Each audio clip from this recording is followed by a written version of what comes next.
کہاں کہاں پہنچ جائیں گے۔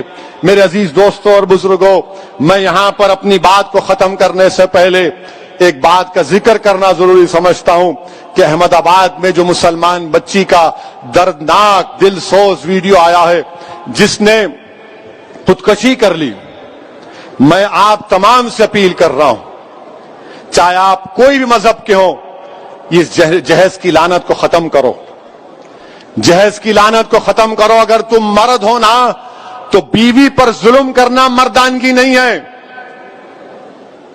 بیوی کو مارنا مردانگی نہیں ہے، بیوی سے پیسوں کا مطالبہ کرنا مردانگی نہیں ہے۔ تم مرد کہلانے کے بھی لائق نہیں ہوگا اگر تم ایسی حرکت کرو گے۔ وہ معصوم بچی پر ظلم کیا گیا، وہ تنگ آ گئی جہیز کی لعنت کی، جہیز کا مطالبہ اس آدمی کے مارنے اور پیٹنے پر، اور اس نے اتنا بڑا اقدام کر لیا۔ شرم آنی چاہیے ان گھر والوں کو جنہوں نے ہماری اس بیٹی کو مجبور کیا۔ میں تو اللہ سے دعا کروں گی اللہ تم کو غارت کرے، تم لوگوں کو۔ ہر باپ کی تکلیف تم نہیں سمجھ سکتے۔ اگر کوئی باپ خبر میں جاتا ہے، میں کئی ایسے لوگوں کو جانتا ہوں جو زندگی کی آخری سانسیں لیتے ہیں اور اپنا ہاتھ پکڑ کر دھیمی سی آواز میں کہتے ہیں اسد صاحب بچی کی شادی ہے، انتظام کرا دو، مرنے سے پہلے کچھ ہو جائے۔ کیا ہو رہا ہے ان لوگوں کو؟ کتنے عورتوں کو تم مارو گے؟ کیسے تم مرد ہو جو بچیوں کو مار رہے ہو، ان کی جانیں لے رہے ہو؟ کیا تم میں انسانیت مر چکی ہے؟ اور ایسے کتنے لوگ ہیں جو اپنی بیویوں پر ظلم کرتے ہیں، تھپڑ مارتے ہیں، جہیز کا مطالبہ کرتے ہیں، حاملہ بیویوں کو ڈھکیلتے ہیں اور باہر نکل کر اپنے آپ کو بڑا فرشتہ کہلاتے ہیں۔ ارے یاد رکھو تم دنیا کو دھوکہ دے سکتے ہو مگر اللہ کو نہیں دیکھ سکتے۔ اللہ دیکھ رہا ہے، اللہ سمجھ رہا ہے، اور اللہ ضرور مظلوم کا ساتھ دے گا، اللہ مظلوم کا ساتھ دے گا۔ میں ان تمام مسلمانوں سے اپیل کر رہا ہوں، اللہ کے رسول صلی اللہ علیہ وسلم نے ارشاد فرمایا تھا کہ تم میں سب سے بہترین وہ ہے جو اپنے گھر والوں سے اچھا ہے، بہترین اخلاق اس کے ہیں جو اپنی بیویوں سے اچھا برتاؤ کرے گا۔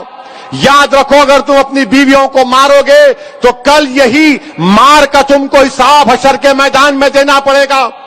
جو مسلمان ہیں بتاؤ میرے کو ایک مثال دو کہ ہمارے نبی ہمارے رسول جن کے نام کے خیرات کا صدقہ ہم کھاتے ہیں، کیا انہوں نے کبھی ہماری امت کی ماؤں کو مارا؟ کہ اللہ کے رسول صلی اللہ علیہ وسلم کی مثال دو۔ تم کہتے ہو کہ میں محمد صلی اللہ علیہ وسلم کا امتی ہوں، ارے شرم سے ڈوب مرو۔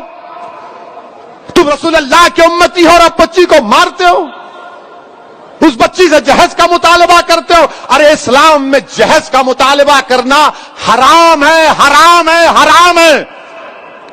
تم سور کا گوشت بھی نہیں کھا رہے بلکہ تم حرام کام کر رہے ہو۔ ختم کرو یہ جہیز کو۔ کیا لے کے جاؤ گے خبر میں؟ حیدرآباد کی دکن کی تاریخ بھری پڑی ہے، محلات ہیں بادشاہوں کے، ان کے مقبرے پر آج پھول ڈالنے والا کوئی نہیں ہے۔ کیا لے کے جاؤ گے تم کسی بچی پر ظلم کر کے؟ کتنی دولت تم کو چاہیے؟ ظلم کرے اس بچی پر، تکلیف ہوتی ہے، شرمندگی ہوتی ہے۔ سوچو اس بات کو، ختم کرو ان برائیوں کو اپنے معاشرے سے۔